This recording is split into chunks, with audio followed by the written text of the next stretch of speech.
ونعوذ بالله من شرور أنفسنا ومن سيئات أعمالنا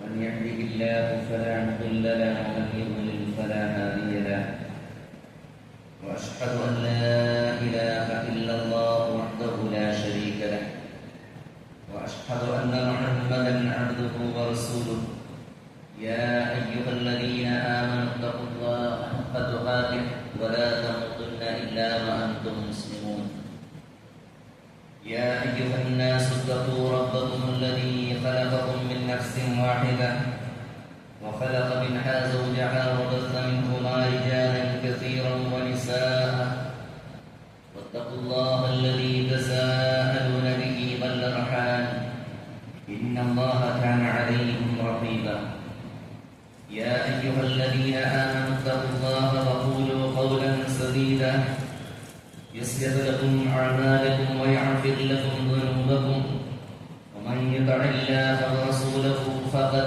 فاز فوزا عظيما أما بعد فإن أصدق الحديث كتاب الله وخير الحديث حديث محمد صلى الله عليه وسلم وشر الأمور محدثاتها وكل محدثة بدعة وكل بدعة ضلالة وكل ضلالة في النار. സ്നേഹം നിറഞ്ഞ സത്യവിശ്വാസികളെ വിശ്വാസിനികളെ,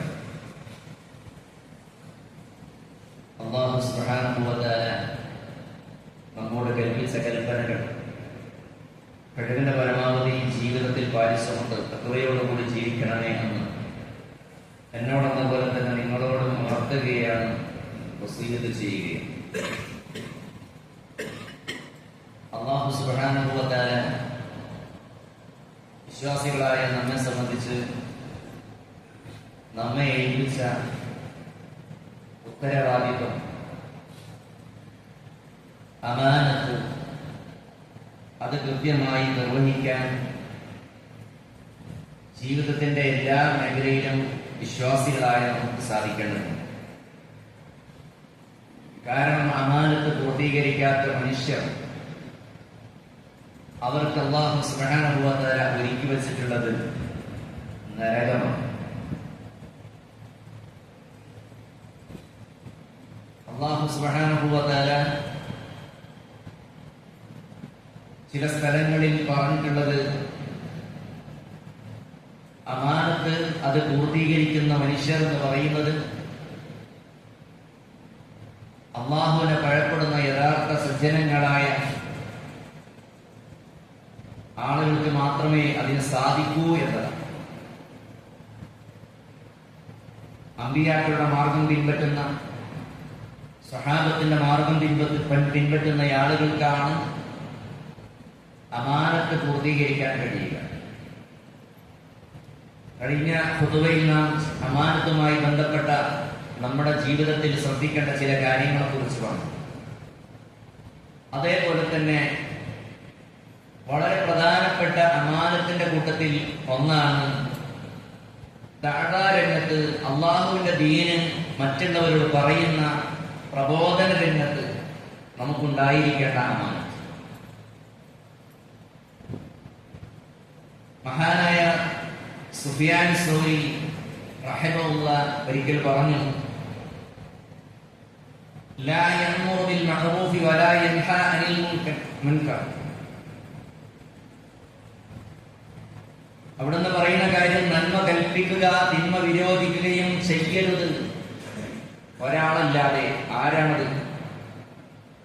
ഇല്ലാമൻ, ഒരാളല്ലാതെ നന്മ കൽപ്പിക്കുകയോ തിന്മ വിലക്കുകയോ ചെയ്യാൻ പാടില്ല.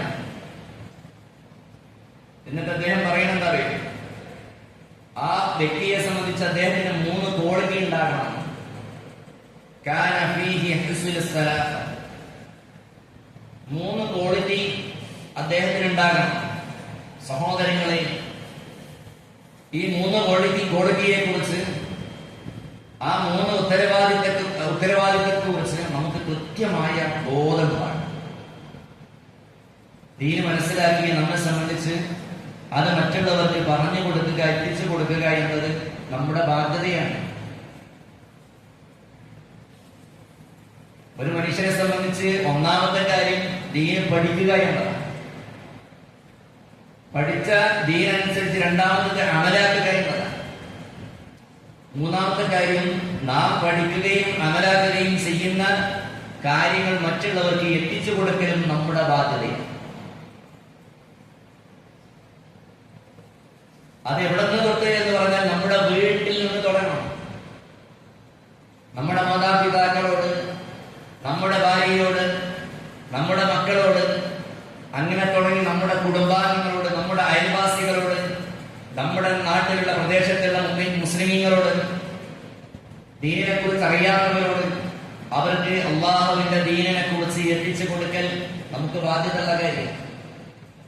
പക്ഷേ അത് ആ വളരെ പ്രധാനപ്പെട്ട ആ ഒരു ഉത്തരവാദിത്വം നിർവഹിക്കുന്ന സമയത്ത് മഹാനായ സുഫിയാൻ സൗരി പറയുന്നുണ്ടാണ്, 3 കാര്യങ്ങൾ നിങ്ങൾക്കുണ്ടായാലല്ലാതെ നിങ്ങൾ അതിന് പോകരുത്. എന്ത് 3 കാര്യങ്ങൾ നിങ്ങൾക്ക് ഉണ്ടാകണം, അതില്ലാത്തവരിത് പറയാൻ പോകണ്ട. എന്നിട്ട് അദ്ദേഹം 3 കാര്യങ്ങൾ എടുത്തു പറഞ്ഞു. ഒന്നാമത്തത് എന്താ?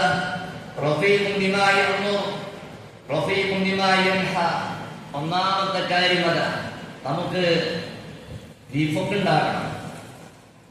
അള്ളാഹുവിന്റെ ദീനിനെ കുറിച്ച് സംസാരിക്കുന്ന സമയത്ത് സൗമ്യമായി സംസാരിക്കാൻ കഴിയണം. ഒരാളോട് അള്ളാഹുവിന്റെ ദീനിനെ കുറിച്ച് പറയുമ്പോൾ സൗമ്യമായിട്ടായിരിക്കണം നീ സംസാരിക്കേണ്ടത്. നമ്മുടെ സംസാരത്തിൽ സൗമ്യത ഉണ്ടാകണം, ഇല്ലാത്ത ദഴവത്ത് പറ്റില്ല. ഇന്നത്തെ ദഴവത്തൊക്കെ നോക്കി ചില ദഴവത്തുകളൊക്കെ അവിടെ അടിയും പിടിയും പ്രശ്നങ്ങളും അല്ലെ ഉണ്ടാകും. ചിലപ്പോൾ നമ്മൾ സൗമ്യമായി പറഞ്ഞാലും ചിലപ്പോൾ ഉണ്ടാകും. പക്ഷെ ഇതങ്ങനല്ല. ചിലര് തർക്കങ്ങളാണ്, തർക്കങ്ങളും അല്ലേ. ആ തർക്കത്തിന് അതിന് മറ്റൊരു രീതി, ഒരാൾ ഇങ്ങോട്ടൊരു ചോദ്യം ചോദിച്ചാൽ അതിന് അറിയില്ലെങ്കിൽ പോലും എങ്ങനെയെങ്കിലും മറുപടി പറയാം. ഇതൊക്കെ നമ്മുടെ നാട്ടിൽ കാണുന്നതാണ്. ഉലമാക്കൾ കൃത്യമായി പറഞ്ഞ കാര്യം എന്തെന്നറിയും, ദീനിന്റെ വിഷയത്തിൽ നിങ്ങൾ തർക്കിക്കാൻ പോകരുത്. തർക്കം നമുക്ക് പറ്റൂല. പിന്നെ എങ്ങനെ ദഅവ നടക്കുന്ന അല്ലേ? പിന്നെ എങ്ങനെ ദഅവ നടക്കും? നിങ്ങൾ ഗൾഫ് രാജ്യങ്ങളിലൊക്കെ പോയി നോക്ക്. അവിടെയുള്ള ആളുകൾക്ക് നമ്മളെക്കാൾ ഏറെ അഖീദയെ കുറിച്ചുള്ള ഇൽമുണ്ട്, അവർക്ക് സുന്നത്തിനെ കുറിച്ചുള്ള ഇൽമുണ്ട്. അതെങ്ങനെയാ? അവിടെ നമ്മുടെ നാട്ടിലെ പോലെ തർക്കങ്ങളില്ല, കുതർക്കങ്ങളില്ല. അവിടെ കൃത്യമായി ദഅവ നടക്കുന്നുണ്ട് എല്ലാ രംഗത്തും. അതുകൊണ്ട് തന്നെ അവിടെ ഒരു ഹോസ്പിറ്റലിൽ ഒരാൾ ചെന്നിട്ട്, ഒരു രോഗി ഹോസ്പിറ്റലിൽ ചെന്ന് കാണിച്ചാൽ പോലും ആ രോഗിക്കുള്ള അസുഖത്തെ കുറിച്ച്, ചില അസുഖങ്ങളെ കുറിച്ച് നമ്മുടെ നാട്ടിലെ ഡോക്ടർമാർ പറയാത്ത സംഗതി അവിടുത്തെ ഡോക്ടർമാർക്ക് അറിയാം. മരുന്നുകൊണ്ട്, ഒരുപാട് മരുന്നുകൊണ്ട്, മരുന്ന് കഴിച്ചിട്ടും മാറാത്ത ചില അസുഖങ്ങളുണ്ട്. ചില ഡോക്ടർമാര് പറയും എന്തെന്നറിയോ, നിങ്ങൾക്ക് റുഖ്യ നിർബന്ധമാണ്, ഖുർആൻ കേൾക്കൽ നിർബന്ധമാണ്, നിങ്ങളുടെ ജീവിതത്തിൽ അദ്കാർ നിർബന്ധമാണ്, അതുകൊണ്ടേ ഇത് ശിഫയാകും, അതല്ലാതെ ഞങ്ങളുടെ മരുന്നുകൊണ്ട് മാത്രം ഇത് ശിഫയാവില്ല. പക്ഷെ നമ്മുടെ നാട്ടിലെ ഡോക്ടർമാര്, മുസ്ലിമായ ഡോക്ടർമാരെല്ലാവരും പറയും, എല്ലാവരും തന്നെ അറിയുന്നവർ പറയില്ല. എന്താ അറിയും? അഖീദയെ കുറിച്ചുള്ള ബോധമില്ല. നമ്മൾ എത്ര ദഅവത്ത് നടത്തി അല്ലേ? തൗഹീദിനെ കുറിച്ച് നമ്മൾ എത്ര പറഞ്ഞു. ഇപ്പോഴും കിതാബ് തൗഹീദ് അഥവാ തൗഹീദിന്റെ എല്ലാ വിഷയങ്ങളും ഉൾക്കൊള്ളുന്ന, ഉലൂഹിയുടെ എല്ലാ വിഷയവും ഉൾക്കൊള്ളുന്ന ഒരു കിതാബാണ് ഇബ്നു അബ്ദുൽ വഹാബ് റഹിമഹുള്ളാഹിയുടെ കിതാബ് തൗഹീദ്. ആ കിതാബ് തൗഹീദിലെ ചില ബാബുകളൊന്നും നമ്മൾ കണ്ടിട്ടേ ഇല്ല, കേട്ടിട്ടില്ല. എന്നാൽ നിങ്ങൾ നോക്ക്, ഗൾഫ് രാജ്യങ്ങളിൽ കൃത്യമായി അവരുടെ മസ്ജിദുകളിൽ നടക്കുന്ന ദുറൂസുകളിൽ, ക്ലാസുകളിൽ, അവിടുത്തെ ഹുതുബകളിൽ, അതേപോലെ അവിടെ നടക്കുന്ന ജാലിയാത്തിന്റെ കീഴിൽ നടക്കുന്ന ക്ലാസുകളിലൊക്കെ കൃത്യമായി ദഅവ നടക്കുന്നുണ്ട്. സംവാദങ്ങളല്ല, തർക്കങ്ങളല്ല, കൃത്യമായ പഠനം നടക്കുന്നുണ്ട്. അതുകൊണ്ട് അഖീദയെ കുറിച്ച് കൃത്യമായ ബോധം കിട്ടും. ഏത് വിഷയത്തെ കുറിച്ചും കൃത്യമായ ബോധം എടുക്കുന്നുണ്ട്. അതാണ് നിങ്ങൾ നോക്കി അവരുടെ ജീവിതത്തിൽ നമ്മുടെ ജീവിതം, അവരുടെ ജീവിതം പരിശോധിച്ച് നോക്കണ്ടേ. അവര് മുസ്ലിമിനെ കണ്ടാൽ അസ്സലാമു അലൈക്കും പറയും.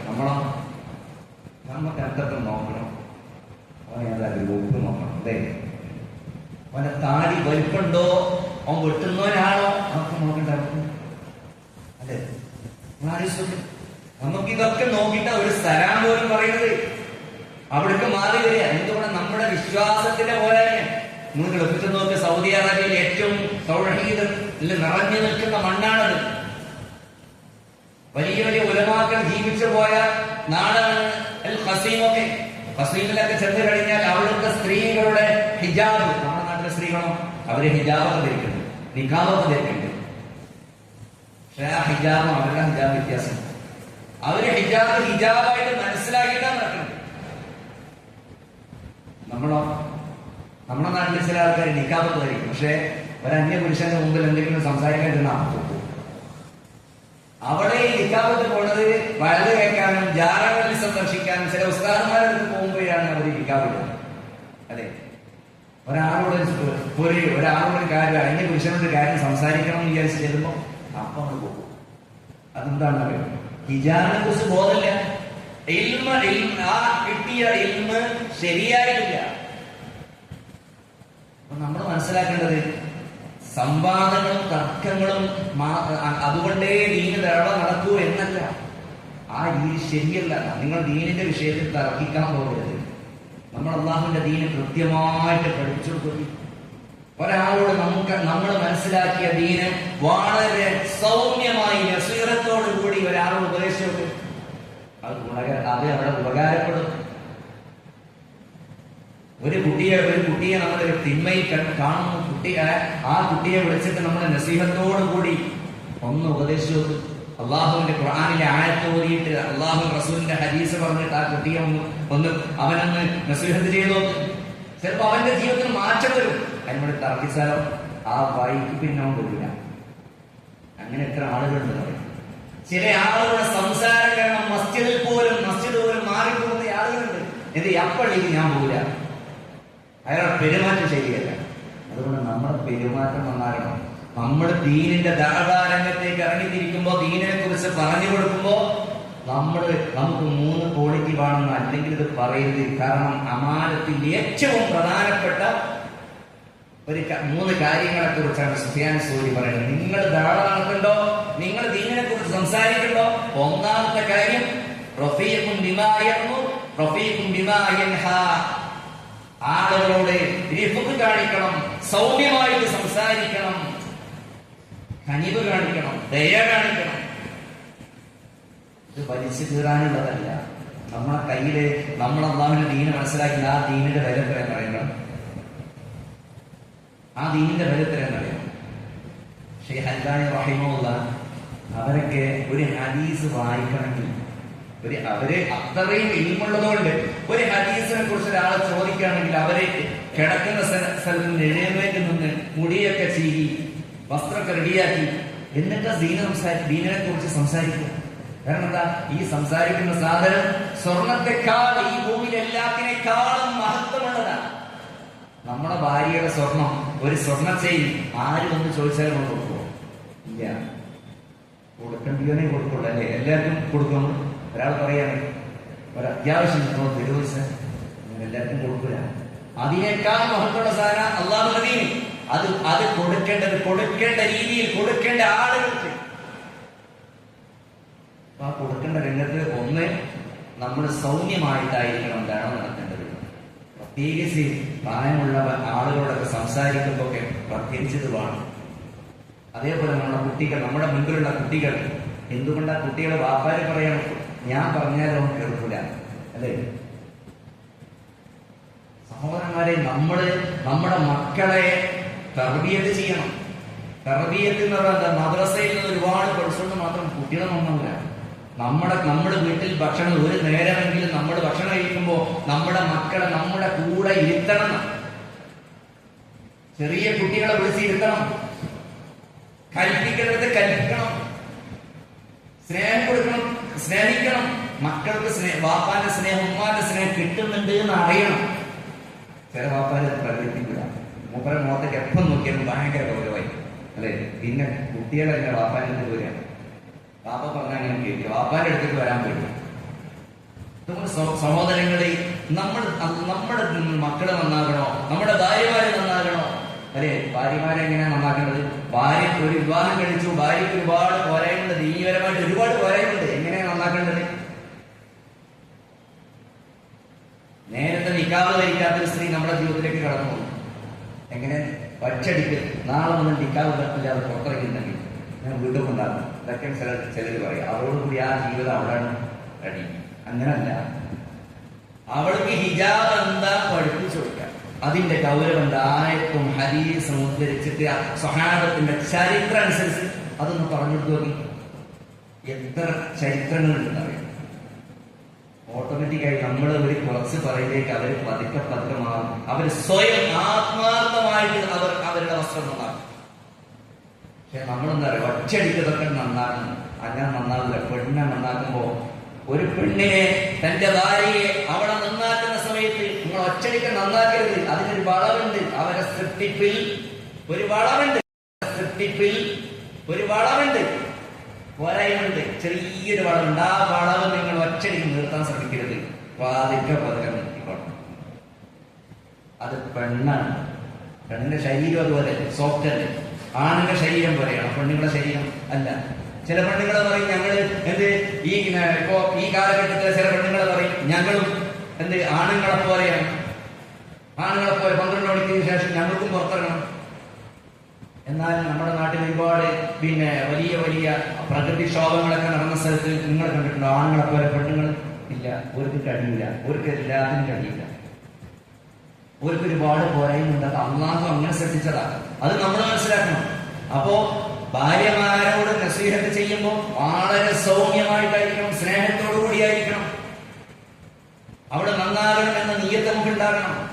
അത് ഭാര്യയോട്, മക്കളോട്, മാതാപിതാക്കളോട്, നമ്മുടെ അയൽവാസികളോട്, എല്ലാ സ്ഥലത്തും അള്ളാഹുവിന്റെ ദീൻ നമ്മൾ പറയുന്നോ, സഹോദരങ്ങളെ, രക്ഷിതാക്കളെ, സൗമ്യമായിട്ട് സംസാരിക്കാൻ, പെരുമാറാൻ നമുക്ക് കഴിയണം. അവിടെ മാറ്റം ഉണ്ടാവും.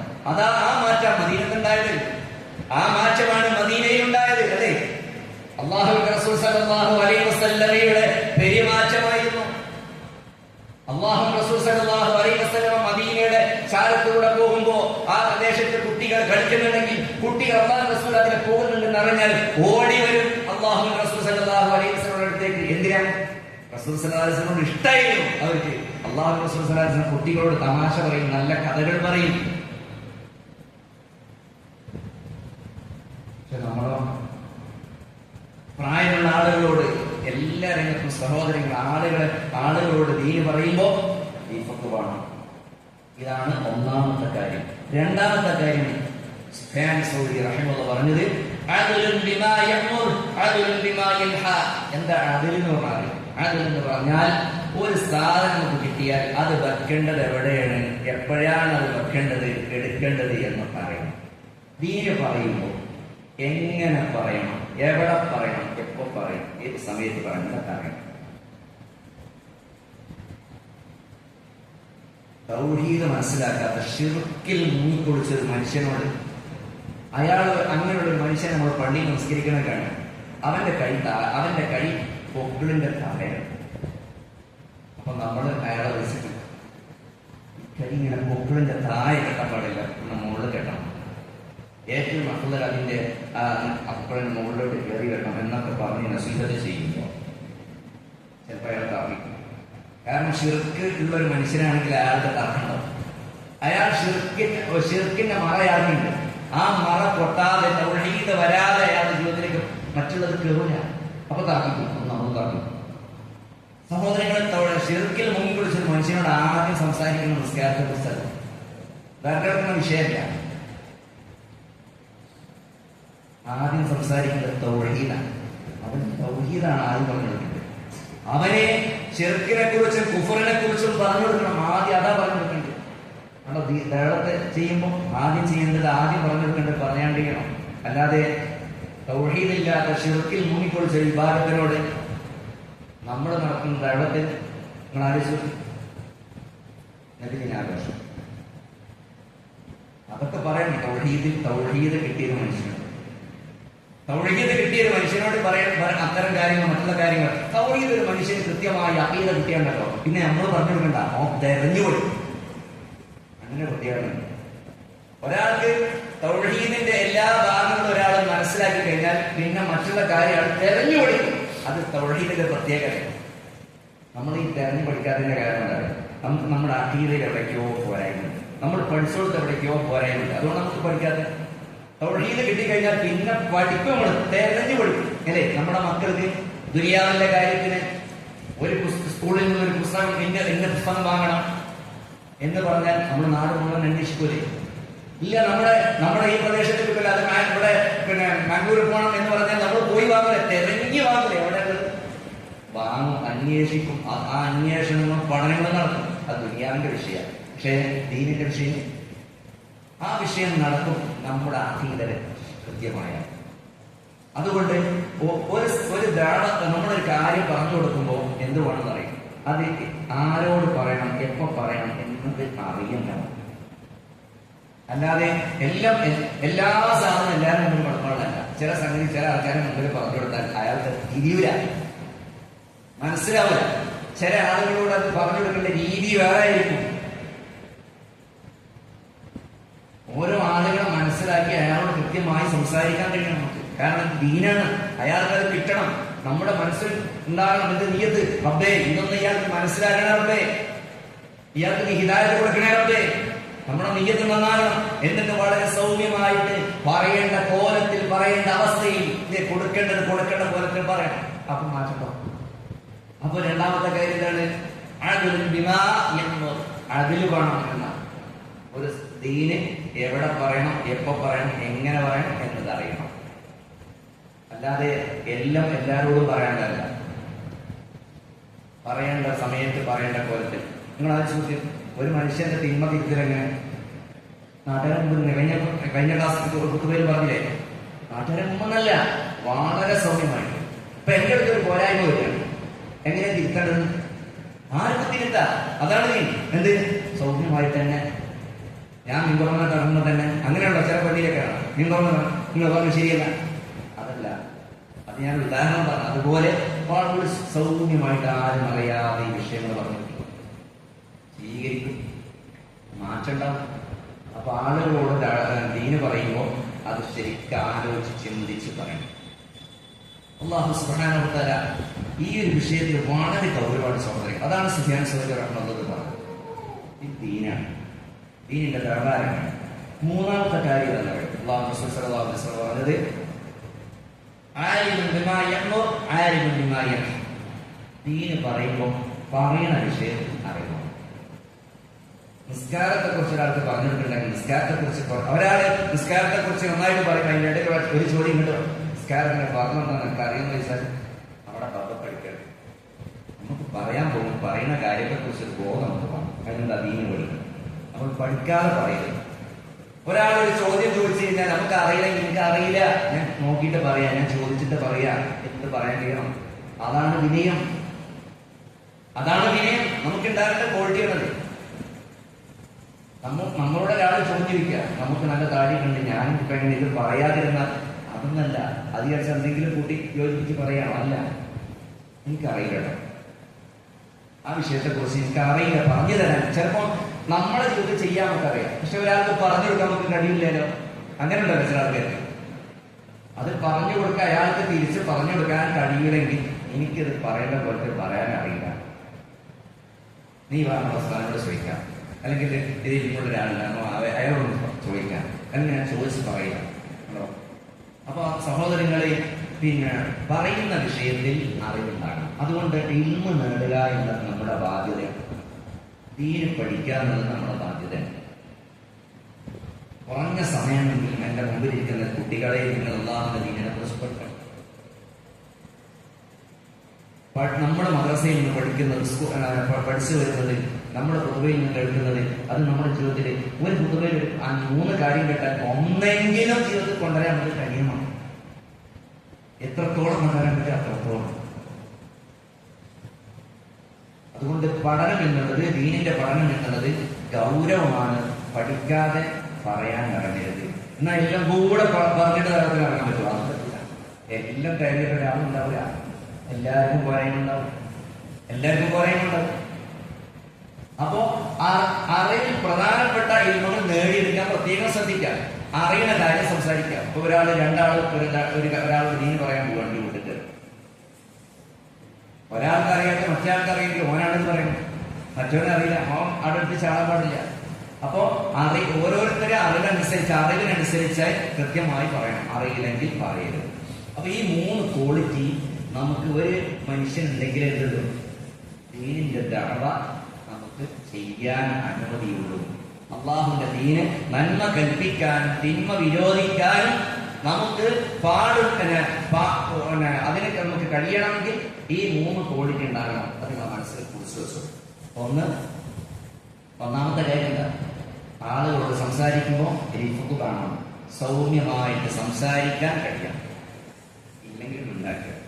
അതല്ല. രണ്ടാമത്തെ കാര്യം, പറയേണ്ടത് എങ്ങനെയെന്ന് അറിയണം, എപ്പോ പറയണമെന്ന് അറിയണം, എന്ത് പറയണമെന്ന് അറിയണം, ആരോട് എങ്ങനെ എപ്പോൾ. മനസ്സിലായില്ലേ? അതറിയാതെ പറയാൻ പോകരുത്. ഇല്ലെങ്കിൽ അങ്ങനെയൊക്കെ ഇത് അറിയാതെ നമ്മൾ പറഞ്ഞാലുള്ള കുഴപ്പം എന്താ അറിയാം, അത് നമുക്കും ദോഷമാണ്, കേൾക്കുന്ന ആർക്കും പ്രശ്നമായിരിക്കും. അയാൾക്കും തീരില്ല, പറഞ്ഞാൽ നമുക്ക് അതിനെ കുറിച്ചിട്ടു. മൂന്നാമത്തെ കാര്യം, പറയുന്ന കാര്യത്തിൽ ഇൽമുണ്ടാകണം. ഇൽമില്ലാതെ ഒരു കാര്യം സംസാരിക്കരുത്. പറയുന്ന വിഷയത്തിൽ ഇൽമുണ്ടാകും. കാരണം നമ്മൾ പറയുന്നത് അള്ളാഹുവിന്റെ ദീനാണ്, നമ്മളെ വക ഇതിലേക്ക് ചേർക്കരുത്. അള്ളാഹുവിന്റെ ദീന പറയുമ്പോൾ നമ്മുടെ അള്ളാഹ് ഹറാമാക്കിയത് നമ്മളെ ഹറാമാണെന്ന് നമുക്ക് പറയാം. അള്ളാഹ് ഹലാലാക്കിയ കാര്യങ്ങൾ നമുക്ക് പറയാം. അള്ളാഹ് ഹലാലാക്കാത്ത ഒരു കാര്യം ഹറാമാണെന്ന് നമ്മുടെ നാമങ്ങൾ പറയാൻ പറ്റില്ല. കാരണം അത് ദീന് നമ്മളതല്ല, അള്ളാഹുവിൻ്റെതാ. അതുകൊണ്ട് സഹോദരങ്ങളെ, അമാനത്തിൽ വളരെ പ്രധാനപ്പെട്ട ഈ ഒരു 3 കാര്യം നമ്മൾ ശ്രദ്ധിക്കുക. അല്ലാഹു സുബ്ഹാനഹു വ തആല ദീനിന്റെ ദഅവാരംഗത്തിൽ ഈ 3 കാര്യങ്ങൾ പുലർത്താൻ നമുക്ക് എല്ലാവർക്കും അതിന് തൗഫീഖ് നൽകി അനുഗ്രഹിക്കുമാറാകട്ടെ. അൽഹംദുലില്ലാഹി റബ്ബിൽ ആലമീൻ വസല്ലല്ലാഹു വസല്ലമ അലാ നബിയിനാ മുഹമ്മദ്. ഒരിക്കൽ കൂടി അല്ലാഹു സുബ്ഹാനഹു വ തആലയെ സൂക്ഷിച്ചുകൊണ്ട് തഖ്വയോടുകൂടി ജീവിക്കണമേ എന്ന് എന്നോടെന്ന പോലെ തന്നെ നിങ്ങളോടും ഉണർത്തുകയാണ്, നസീഹത്ത് ചെയ്യുകയാണ്. അമാനത്ത് എന്ന് പറയുന്ന വിഷയം വളരെ ഗൗരവമുള്ള വിഷയം. കഴിഞ്ഞ തഖ്വയിൽ അതിന്റെ 2 ആഴത്തിൽ നമ്മൾ സഹോദരങ്ങളെ, നമുക്ക് അമാനത്ത് പുലർത്താൻ നമുക്ക് കഴിയണം. അതിന് വളരെ പ്രധാനപ്പെട്ട ഒരു കാര്യം അല്ലാഹു റസൂൽ സല്ലല്ലാഹു അലൈഹി വസല്ലം നമുക്ക് പറഞ്ഞു. എന്തുകൊണ്ടാണ് നമുക്ക് അമാനത്ത് പുലർത്താൻ കഴിയാത്തത്? ഒരുപാട് വിഷയങ്ങളുണ്ട്. അതിൽ ഏറ്റവും പ്രധാനപ്പെട്ട ഒരു വിഷയം എന്താണ്? റസൂൽ പറയാണ്, ഒരു മനുഷ്യൻ രാത്രിയാകട്ടെ പകലാകട്ടെ ഒരു മനുഷ്യൻ ഒരു ഉറക്കം, ആ ഉറക്കിൽ നിന്ന് അയാൾ എഴുന്നേൽക്കുന്ന സമയത്ത് അദ്ദേഹത്തിന്റെ ഹൃദയത്തിൽ തീരെ ഒരംശം പോലും അമാനത്തില്ലാത്തവനായി അയാൾ ഉണരും. നമ്മളൊക്കെ ഉറങ്ങാറുണ്ട്. എത്ര ഉറക്കം നമ്മളൊക്കെ ഉറങ്ങിയില്ലേ? ഉച്ചക്ക് പോയിട്ടൊക്കെ ഉറങ്ങും, പകൽ സമയത്ത് ഉറങ്ങും, രാത്രി ഉറങ്ങും. ഈ ഉറങ്ങുന്ന സമയത്ത് ചില ആളുകൾ അവർ ഉറങ്ങിക്കഴിഞ്ഞാൽ അവർ ഉണരുന്ന സമയത്ത് നേരത്തെ നല്ല അമാനത്ത് പുലർത്തിയ സത്യസന്ധത പുലർത്തിയ ഒരു മനുഷ്യനാണെങ്കിൽ ചിലപ്പോൾ ഒരൊറ്റ ഉറക്കം കൊണ്ട് നമ്മുടെ അമാനത്ത് ഇല്ലാത്തൊരു മനുഷ്യനായിട്ട് നമ്മൾ ഉണരുന്നു. അതിന്റെ കാരണം എന്താണെന്ന് അറിയാം. അല്ലാഹു റസൂൽ സല്ലല്ലാഹു അലൈഹി വസല്ലം പറഞ്ഞ്, രാത്രി നിങ്ങൾ ഏത് സമയത്താണോ ഉറങ്ങുന്ന സമയത്ത് അള്ളാഹുവിലുള്ള ദിക്റുകൾ കൊണ്ട് ഉറങ്ങാതെ അള്ളാഹുവിന്റെ ദിക്റുകൾ കൊണ്ട് നിങ്ങൾ ഉണരാത്ത ഒരവസ്ഥയുണ്ടോ, അള്ളാഹു ആ ഉറക്കിൽ എന്താവാം, ചില ഉറക്കിൽ നിങ്ങളുടെ അമാനത്തെ അങ്ങ് പിടിച്ചു. പിന്നെ അമാനത്ത് ഉണ്ടാവില്ല. പിന്നെ ഒരു സത്യസന്ധത പുലർത്തുന്ന ഒരു മനുഷ്യനായിട്ട് നിങ്ങൾക്ക് ജീവിക്കാൻ കഴിയില്ല. ചില ആൾക്കാരെ കാണാൻ ഞാൻ നല്ല മനുഷ്യനായിരുന്നു, ഒരു ഉത്തരവാദിത്തം ഏൽപ്പിച്ചാൽ അദ്ദേഹം ഉഷാറായിരുന്നു, അദ്ദേഹത്തിന്റെ നിർമ്മാണോടും എല്ലാ രംഗത്തും ആൾ ഉഷാറായിരുന്നു. എന്തെന്നറിയില്ല, അപ്പൊ കുറച്ച് കാലമായിട്ട് ആള് വളരെ മോശമാണ്, ഒരു കാര്യത്തിനും ശ്രദ്ധിക്കൂല. സഹോദരങ്ങളെ, ചിലപ്പോൾ എന്തായിട്ട് പറയാം, ആ മനുഷ്യൻ ഉറങ്ങുന്ന സമയത്ത് ചെല്ലേണ്ട അധികാറുകൾ ചെല്ലാത്തത് കൊണ്ട് അദ്ദേഹത്തിന്റെ അമാനത്തിനെ അള്ളാഹു ഉയർത്തിയതാണ്.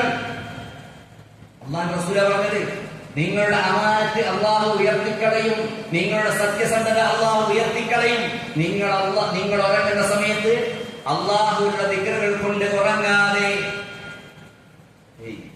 അതുകൊണ്ട് നല്ല ശ്രദ്ധ വേണം. രാത്രി കിടന്നുറങ്ങാൻ പോകുമ്പോൾ പ്രത്യേകിച്ച് ഒരുപാട് ദിക്റുകൾ നമുക്ക് പഠിച്ചിട്ടുണ്ട്. വ്യത്യസ്തങ്ങളായ ദിക്റുകൾ നമുക്ക് അള്ളാഹു റസൂൽ പഠിപ്പിച്ചു. ആ ദിക്റുകൾ സഹോദരങ്ങൾ നമ്മൾ പഠിക്കും. രാത്രി കിടന്നുറങ്ങാൻ അള്ളാഹു റസൂൽ പറഞ്ഞില്ലേ, നിങ്ങളുടെ വീട്ടിലേക്ക് നിങ്ങൾ ചെല്ലുമ്പോ നിങ്ങൾ നിസ്കാരത്തിന് വുളൂ ചെയ്യുന്നത് പോലെ വുളൂ എടുക്കണം. എത്ര ആളുണ്ട്, ഓരോരുത്തരും അവനവനോട് ചോദിച്ചു. ഈ പറയുന്ന കാര്യം നമ്മൾ ഓരോരുത്തർ സ്വന്തം ആലോചിച്ചു. ഞാൻ ഇന്നലെ രാത്രി ഉറങ്ങിയ സമയത്ത്, അല്ലെങ്കിൽ കഴിഞ്ഞ രാത്രികളിൽ ഞാൻ ഉറങ്ങിയപ്പോ ആ ഉറങ്ങുന്ന സമയത്ത് വുളൂ ചെയ്തിട്ടാണ് ഞാൻ കിടന്നുറങ്ങിയത്. സംഗതിയൊക്കെ കേട്ടിട്ടുണ്ട് അല്ലേ? സംഗതി നമ്മൾ കേട്ടിട്ടുണ്ട്. പക്ഷേ വുളൂ എടുത്തിട്ട് നമുക്ക് ഉറങ്ങാൻ കഴിഞ്ഞിട്ടുണ്ടോ? അല്ലാഹു റസൂൽ പറഞ്ഞു, നീ നിന്റെ വീട്ടിലേക്ക് വരുമ്പോ നിസ്കാരത്തിന് വുളൂ ചെയ്യുന്നത് പോലെ നീ വുളൂ ചെയ്യണം. സഹോദരങ്ങളെ, ഗൗരവം. എന്നിട്ട് അല്ലാഹു റസൂൽ പറയുന്നത്, നീ അല്ലാഹു ബരമേൽപ്പിക്കേണ്ട പ്രകാരം ബരമേൽപ്പിക്കണം. ആ കിടക്കാൻ വേണ്ടി ചെന്ന സമയത്ത് വീട്ടിലേക്ക് കയറിയിരുന്നാൽ അവിടെ പ്രത്യേക ദിക്റുകളുണ്ട്. സൂറത്തുൽ ഖലാസും ഫലഖും നാസും. എന്റെ കുട്ടികളെ, ചെറുപ്പക്കാരെ, നമുക്ക് കിടക്കാൻ പോകുമ്പോൾ ചെല്ലിയിട്ട് കിടക്കണം. നിങ്ങൾക്കറിയാം എത്ര ആളുകൾ രാത്രി കിടന്നുറങ്ങി രാവിലെ ഉമ്മ വന്ന് വിളിക്കുമ്പോ, വാപ്പ വന്ന് വിളിക്കുമ്പോ, അല്ലെങ്കിൽ ഭാര്യ എണീച്ചു പോയിട്ട് ചായ ഉണ്ടാക്കിയിട്ട് ഭർത്താവിനെ വന്ന് തട്ടി വിളിക്കുമ്പോ മരവിച്ച മനുഷ്യനായി കിടക്കുന്ന എത്ര ആളുകൾ നമ്മൾ കേട്ടിട്ടുണ്ട് അല്ലെ? രാത്രി പല സംഗതികളും ഭാര്യയോടും ഉമ്മാനോടൊക്കെ പറഞ്ഞ് പലതും ചെയ്യണം എന്നൊക്കെ പറഞ്ഞ് രാത്രി കിടന്നുറങ്ങി. രാവിലെ വന്ന് തട്ടി വിളിച്ചപ്പോ ശരീരം ബെഡോടുകൂടി ഇളകുന്നുണ്ടെങ്കിൽ മരവിച്ച ശരീരമാണ്. ആ ശരീരത്തിൽ ആത്മാവില്ലെങ്കിൽ എത്ര ആളുകൾ നമ്മൾ ഇതൊക്കെ നമ്മൾ കേൾക്കുന്നുണ്ട്. പക്ഷെ നമ്മളെ കുറിച്ച് അറിയുന്നില്ല. നമ്മളെ കുറിച്ച് അറിയിക്കുന്നുണ്ടോ? രാത്രി ഉറങ്ങുന്ന സമയത്ത് ഒരു ചെറിയ പ്രാർത്ഥന, അല്ലാഹുവേ നിന്റെ നാമത്തിൽ ഞാൻ ഉറങ്ങുകയാണെന്നല്ല എന്റെ കുട്ടികളെ, യുവാക്കളെ നമ്മൾ പറയുന്നത്. പിന്നെന്താ പറയുന്നത്? അല്ലാഹുവേ നിന്റെ നാമത്തിൽ ഞാൻ മരിക്കുകയും നിന്റെ നാമത്തിൽ ഞാൻ നിന്നെ ഉണരുകയും ചെയ്യുന്നു. നമ്മൾ മരിക്കണം, ഞാൻ മരിക്കുന്നു എന്നാണ് പറയുന്നത്. ആ മരണത്തിൽ പിന്നെ ഒരു ജീവിതത്തിലേക്ക് പിന്നെ വരിക. ചില ആളുകൾ രാത്രി ഉറങ്ങിക്കഴിഞ്ഞാൽ അല്ലാഹു സുബ്ഹാനഹു വ തആല അവരുടെ ആത്മാവിനെ ആകാശത്തേക്ക് ഉയർത്തുന്ന, എന്നിട്ട് അവധി എത്തിയിട്ടില്ലാത്തതിനെ തിരിച്ചു കൊടുക്കും. എഴുന്നേൽക്കാൻ സമയത്ത് നിങ്ങൾ ചില ആൾക്കാരാണല്ലേ എന്ത് രാത്രി ശക്തമായ ഭൂമി കുലുങ്ങുന്നത് പോലെ ഇടിവെട്ടിയാലും അവരറിയില്ല അമ്മയൊക്കെ. കാരണം ശരീരത്തിൽ ആത്മാവ് ചിലപ്പോൾ ഉണ്ടാവില്ല. ചില ആത്മാക്കളെ അല്ലാഹു ഉയർത്തും, എന്നിട്ട് അവധി എത്തിയിട്ടില്ലെങ്കിൽ ആണ് തിരിച്ചു കൊടുക്കും. അപ്പം ചില സമയത്ത് നമ്മളൊക്കെ രാത്രി ഉറങ്ങുമ്പോ നമ്മൾ ആത്മാവില്ലാതെ നമ്മൾ ഉറങ്ങിയിട്ടുണ്ടാവും സഹോദരങ്ങളെ. ഖുർആനിൽ അല്ലാഹു നമ്മളോട് പറയുന്നത്. അപ്പൊ ഗൗരവത്തെ ഉറങ്ങുന്ന സമയത്ത് പറയുന്ന ദിക്ർ അതാണ്. ഒരു മരണത്തിന് സമാനമാണ്. മരണത്തിലേക്ക് പോവുകയാണ് നമ്മൾ. അടുത്ത ദിവസം എഴുന്നേൽക്കുന്നതിന് യാതൊരു ഗ്യാരണ്ടി ഇല്ല. അതുകൊണ്ട് ഉറങ്ങുന്ന സമയത്ത് അള്ളാഹുവിൽ ബലമേൽപ്പിച്ച് ദിക്റുകൾ ചെയ്ത് ഖുർആനോദി ഓതേണ്ട ആയത്തുകളും സൂറത്തുകളൊക്കെ ഓതി കയ്യിൽ ഊതി നഫസ് ചെയ്ത് ശരീരത്തിൽ കിടക്കണം. അങ്ങനെ കിടന്നുറങ്ങിയാണ്ടല്ലോ ആ ഉറക്കിന് വല്ലാത്തൊരു സമാധാനം. നമുക്ക് പലപ്പോഴും രാത്രി കിടന്നുറങ്ങുമ്പോ ഏതാണ്ട് ഈ രാത്രി മരിച്ചുപോയാൽ നാളെ തന്റെ മക്കളവസ്ഥ എന്താ, എന്റെ ഭാര്യ, ഞാനുണ്ടാക്കിയ സമ്പത്ത് അല്ലെ, ഇതൊക്കെ അറിയിക്കാറില്ല. പക്ഷേ നമ്മൾ ഒരൊറ്റ പ്രാർത്ഥന ശരിയാണ്. ഏതാ പ്രാർത്ഥന പറയും? അത് നമ്മളെല്ലാവരും പഠിക്കണം. അല്ലാഹുമ്മ അസ്ലംതു നഫ്സി ഇലൈക് വവജ്ജഹ്തു വജ്ഹി ഇലൈക് വഫവ്വദ്തു അംരി ഇലൈക് വഅൽജഹ്തു ظهري ഇലൈക് റഹ്ബതൻ വറഹ്ബതൻ ഇലൈക് ലാ മൻജഅ വലാ മൻജാ മിൻക ഇല്ലാ ഇലൈക് ആമൻതു ബികിതാബിക അല്ലദീ അൻസൽത വബിനബിയിക അല്ലദീ അർസൽത. ഈ ഒരു പ്രാർത്ഥന എല്ലാവരും പഠിക്കണം. ആയത്തുൽ കുർസി ഓതണം, ആമീൻ റസൂൽ ഓതണം, മുഹമ്മിദാത്ത് ചൊല്ലണം, സൂറത്തുൽ കാഫിറൂൻ ഓതണം. ഇതൊക്കെ ഓതിയിട്ട് ശരീരത്തിൽ ഓതി തടവണം. എന്നിട്ട് കിടന്നൊരു പ്രാർത്ഥന ഉണ്ട്, അത് നമ്മൾ മറക്കരുത്.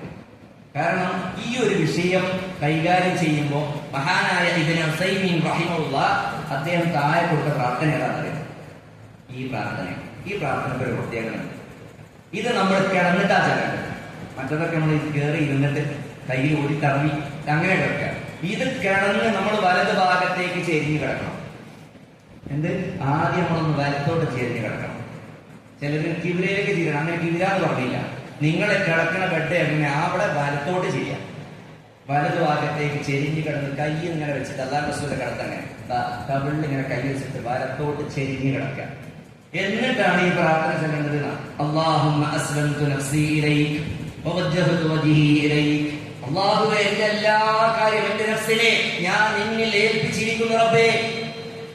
വവജ്ജഹതു വജ്ഹി ഇലൈക, എന്റെ മുഖത്തെ ഞാൻ നിന്നിലേക്ക് തിരിച്ചു വച്ചിരിക്കുന്നു റബ്ബേ, ചാരി വച്ചിരിക്കുന്നു. അങ്ങനെ പറയുന്നത്, എന്റെ മുഖത്തെ ഞാൻ നിന്നിലേക്ക് ചാരി വച്ചിരിക്കുന്നു. ആ വജ്ജഹതു വജ്ഹി എന്ന് പറഞ്ഞതിന് ഒരു വ്യാഖ്യാനം ഉണ്ട്. എന്താ പറയുക?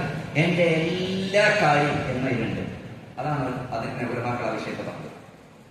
ചില പ്രാർത്ഥനയിൽ അല്ലാഹുമ്മ അസ്ലംതു നഫ്സി എന്ന പദത്തിന് പകരം അല്ലാഹുമ്മ വജ്ജഹതു വജ്ഹി ഇലൈക എന്ന് കാണാം.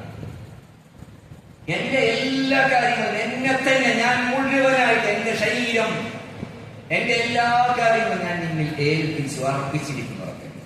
എന്ത് എന്നാലോചിച്ചു ഇങ്ങനെ വേദാറുണ്ടോ? ഭാര്യ, മക്കള്, സമ്പത്ത് വേദാറുണ്ടോ? ഇല്ല.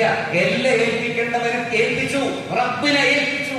പിന്നെ ഒരു വേദാറില്ല. ആ രാത്രി നമ്മൾ മരണപ്പെട്ടാൽ പോലും ഒരു വേദാറില്ല. കുട്ടികളുടെ കാര്യം ഏൽപ്പിക്കല്ലേ? ഏൽപ്പിച്ചില്ലേ? ആലോചിച്ചു. മക്കളെ കാര്യം ഏൽപ്പിച്ചു. ഞാൻ മരിച്ചെന്റെ കുട്ടികളുടെ അവസ്ഥ എന്താ? ഇതുവരെ അവർ നല്ല ഭക്ഷണം കഴിച്ചിരുന്നു. ഞാൻ മരിച്ചു പോയാൽ എന്തായിരിക്കും അവസ്ഥ? ഒരവസ്ഥ ഉണ്ടാവില്ല. നിങ്ങൾ മരിച്ചാണ്ടല്ലോ, നമ്മൾ ചെയ്യേണ്ടത് നമ്മൾ ചെയ്യാം. നമ്മൾ ഈ പ്രാർത്ഥന ചൊല്ലി അല്ലാഹനെ ഏൽപ്പിച്ചാണ് ഉറങ്ങിയാണ്ടല്ലോ, നമ്മളെ മക്കൾ ചിലപ്പോൾ നമ്മുടെ മരണശേഷം അവർ ഈ നമ്മൾ കൊടുത്തതിനേക്കാൾ ഉഷാറില്ലാതിരിക്കില്ല. കാരണം നമ്മുടെ ദിക്റുകളും നമ്മുടെ പ്രാർത്ഥനകളാണ് അവിടെ ഇറങ്ങുന്നത്. നമ്മളെ ഏൽപ്പിച്ചാരെ അല്ലാഹനെയാണ്. അതുകൊണ്ട് അല്ലാഹുവിനെ ഏൽപ്പിക്കുന്ന എല്ലാം ഏൽപ്പിച്ചു, നമ്മുടെ ശരീരം പോലും ഏൽപ്പിച്ചു. അപ്പൊ ഈ പ്രാർത്ഥന നമ്മൾ സെറ്റാം. ഇത് നമ്മൾ എന്ത് ചെയ്യണം? നമ്മൾ പഠിക്കാം. ഇതൊന്നും പഠിക്കാൻ പലതും പഠിച്ചിട്ടുണ്ടാവില്ല. എല്ലാവരും ആയത്തുൽ കുർസി ഓതും. ആയത്തുൽ കുർസി ഓതിയാൽ ഒരു പ്രത്യേകത ഉണ്ട്. എന്റെ മക്കളോട് ഞാൻ പറയും, അന്ന് ആയത്തുൽ കുർസി ഓതി നിങ്ങൾ കടന്നാൽ നിങ്ങളുടെ അടുത്ത് മരക്കുണ്ടാവും രാവിലെ. ഇനി ആരെ പേടിക്കണം? ഒരാണ് പിന്നെ പേടിക്കണ്ട. പിന്നെ മറ്റൊന്ന് വരും, വാതിൽ കുത്തി തുറന്ന് വരും. അല്ലെ? അങ്ങനെയൊക്കെ ഒരു പേടിയാണല്ലോ. കഥക് കുറ്റിയിട്ടാൽ പോലും ചാടി കൂട്ടിയാൽ പോലും എന്നാലും ചില പെണ്ണുങ്ങൾക്ക് ഒരു പേടിയാ. എന്ത് അല്ല, നീ ഇപ്പൊ ആരെങ്കിലും അല്ലാഹു റസൂൽ സ്വല്ലല്ലാഹു അലൈഹി വസല്ലം ആ കാലഘട്ടത്തിൽ കിടന്നത് ചെറിയ ഒരു മറയായിരുന്നു. ഈത്തപ്പന കൊണ്ടുണ്ടാക്കിയ എന്ത് അവരെ നിർഭയത്തെന്താ? ചെല്ലി കഥ കൂട്ടിട്ടു. പിന്നെ ആരും തുറക്കൂല. നമ്മളെ ഏൽപ്പിക്കേണ്ടത് ഏൽപ്പിക്കണം. രാത്രി കിടക്കുമ്പോ അതിക്കാതെ ചെല്ലി ഏൽപ്പിച്ചു. ഇനി ബേജാറില്ല. ആയത്തുൽ കുർസി ഓതി, ഇനി ബേജാറില്ല. അടുത്ത് മരക്കാറുണ്ട്. അല്ലെ? ചില വീടിന്റെ പുറത്ത് പട്ടിനെ കെട്ടിയിട്ടുണ്ടാവും. ഇതിനാണ് വീടിന് കാവല്. പട്ടിന്റെ അതിന് ഭയങ്കര സമാധാനം അല്ലെ? സഹോദരങ്ങളെ, അടുത്ത് നമ്മൾ ഈ ആയത്തുൽ കുർസി ഓടി കിടന്ന അടുത്ത ആരാണ്? അള്ളാഹു മലക്കിനെ ഫജ്ർ വരെ നിർത്തുന്ന. ആരെ വേണ്ടത്? നമുക്ക് പട്ടിയാണോ വേണ്ടത്? അല്ല, അള്ളാഹു നമ്മുടെ അടുത്ത് മലക്കിനെ നിർത്തണോ? സഹോദരങ്ങളെ, മലക്ക് നമ്മുടെ അടുത്ത് വന്ന് കിടക്കണോ? എന്റെ കുട്ടികളെ, യുവാക്കളെ, നമുക്ക് കാവലായി റബ്ബൊരു മലക്കിന് തരണോ? ആയത്തുൽ കുർസി ഓതിക്കിടക്കണം. ആമന റസൂൽ സൂറത്തുൽ ബഖറയിൽ അവസാനത്തെ രണ്ടായത്ത്. ആ രണ്ടായത്ത് ഓതുന്നതിനെ കുറിച്ച് അല്ലാഹു റസൂൽ എന്താ പറഞ്ഞത്? അത് മതി മനുഷ്യൻ. ആ രണ്ടായത്ത് ഓതിക്കിടന്നോ, വേറെ ഒന്നും വേണ്ട. അത്രയും മഹത്വമാണ് ആ രണ്ട് ആയത്തുകൾ. അപ്പൊ ഇതൊക്കെ പാരായണം ചെയ്ത് സൂറത്തുൽ കാഫിറൂൻ ഓതിയാൽ എന്താ? അയാൾ തൗഹീദിലായിക്കൊണ്ട് നയിക്കുന്നു. തൗഹീദല്ല, നമ്മൾ എന്തെങ്കിലും ആ പല സമയത്ത് അറിയാതെങ്കിലും ഒരു ഷിർക്കിന്റെ എന്തെങ്കിലും എവിടെയെങ്കിലും ശാരീരിക്കുണ്ടെങ്കിൽ ഒരു മണെങ്കിലും എടുക്കുക പോയിട്ടുണ്ടെങ്കിൽ അതുപോലും ആ ഒരു സൂറത്തുൽ കാഫിറൂനിലൂടെ കേസിലായിരുന്നു. അപ്പൊ നമ്മൾ നോക്കി രാത്രി നമ്മൾ മനസ്സിലാക്കേണ്ടത്, രാത്രി ഇതൊക്കെ ഒന്ന് ഓതി റബ്ബിനെ ഏൽപ്പിക്കേണ്ട ഉത്തരവാദിത്തത്തെ, റബ്ബിലേക്ക് ഏൽപ്പിക്കേണ്ട കാര്യങ്ങളൊക്കെ ഏൽപ്പിച്ച് റബ്ബിനോട് പറയേണ്ടതൊക്കെ പറഞ്ഞ് എന്ന് കിടന്നു നോക്കി. അപ്പോ ഈ അവസാനം പറഞ്ഞ ആ പ്രാർത്ഥന, അല്ലാഹുമ്മ അസ്ലംതു നഫ്സി ഇലൈക എന്ന് പറഞ്ഞ പ്രാർത്ഥന എല്ലാവരും പഠിക്കുക. അതിൽ വേറെ ഒരു കാര്യം പറയുന്നത്, റഹ്ബതൻ വറഹ്ബതൻ ഇലൈക്. റഹ്ബത്തും റഹ്ബത്തും റഹ്ബതൻ വറഹ്ബതൻ ഇലൈക്. അല്ലാഹ്, ഞാനായിക്കൊണ്ട് ചെയ്തു പോയ ഒരുപാട് പാപങ്ങളുണ്ട്. അതൊക്കെ ഞാൻ റബ്ബേ നീ എനിക്ക് പുറത്തു തന്നെ എന്ന പ്രതീക്ഷയോട് കൂടിയാണ് റബ്ബേ ഞാൻ കിടക്കുന്നത്. മനസ്സിലായില്ലേ? ഞാൻ ഒരുപാട് പാപം ചെയ്തു പോയിട്ടുണ്ട്. അതൊക്കെ നീ എനിക്ക് വിട്ട് മാപ്പാക്കി തരും, പുറത്തു തരും എന്ന പ്രതീക്ഷയാലാണ് റബ്ബേ ഞാൻ കിടക്കുന്നത്. ആ പ്രതീക്ഷ എനിക്കുണ്ട്. അല്ലാഹ് അങ്ങനെ പ്രതീക്ഷിക്കണം. ഈ പ്രാർത്ഥന ചെല്ലണം, പ്രതീക്ഷ വേണം. അതേപോലെ പിന്നെ അതിൽ പറയുന്ന സംഗതി എന്താ? റബ്ബേ, എനിക്ക് ഒരുപാട് പ്രതീക്ഷകളുണ്ട്. ഞാൻ ഒരുപാട് നല്ല നല്ല കാര്യങ്ങൾ പ്രതീക്ഷിച്ചിട്ടുണ്ട്. അതിലേറ്റവും വലുത് നിന്റെ സ്വർഗമാണ്, നരകത്തിന് രക്ഷയാണ്. റബ്ബേ, നീ അതെനിക്ക് നൽകും എന്ന പ്രതീക്ഷയോടുകൂടി ഞാൻ ചെയ്ത അമലുകൾ അതൊക്കെ നീ സ്വീകരിക്കും, പരലോകത്ത് എനിക്ക് സ്വർഗം നൽകും എന്ന പ്രതീക്ഷയോടുകൂടി ചെയ്തു പോയ പാപത്തെ തൊട്ട് അത് നീ എനിക്ക് പുറത്തു തരുമെന്ന പ്രതീക്ഷയോടുകൂടി കണ്ടോ അങ്ങനെ കിടക്കണം. സഹോദരങ്ങൾ, ഇതൊക്കെ ചെല്ലണം. നിന്റെ കിതാബിൽ ഞാനിതാ വിശ്വസിച്ചിരിക്കുന്നു.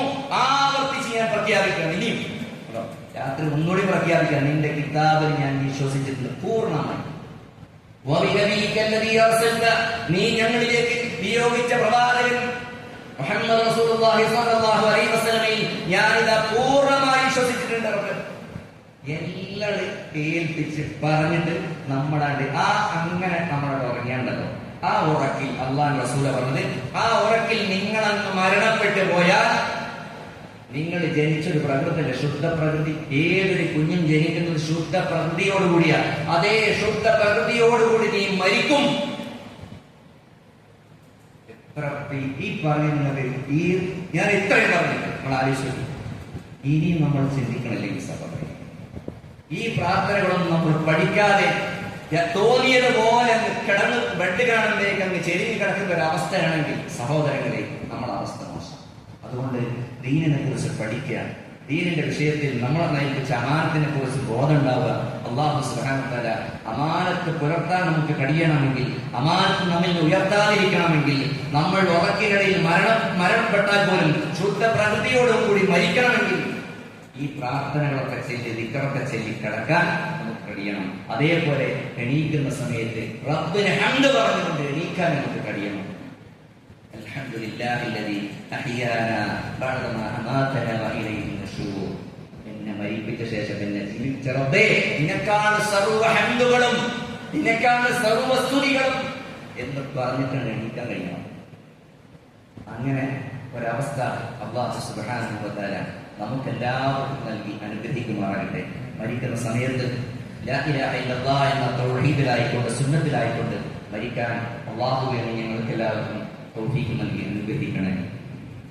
റബ്ബുൽ ആലമീനായ റബ്ബേ, ഒരുപാട് ഫിത്നകൾ കടന്നു വരുന്ന ഈ കാലഘട്ടത്തിൽ എല്ലാ ഫിത്നകളിൽ നിന്നും ഞങ്ങളെയും ഞങ്ങളുടെ കുടുംബങ്ങളെയും നീ കാത്തുരക്ഷിക്കണേ റബ്ബേ. اللهم اغفر للمؤمنين والمؤمنات والمسلمين والمسلمات. اللهم اجرنا من النار، اللهم اجرنا من النار، اللهم اجرنا من النار. اللهم ربنا آتنا في الدنيا حسنة وفي الآخرة حسنة وقنا عذاب النار. وصلى الله وسلم على نبينا محمد والحمد لله رب العالمين.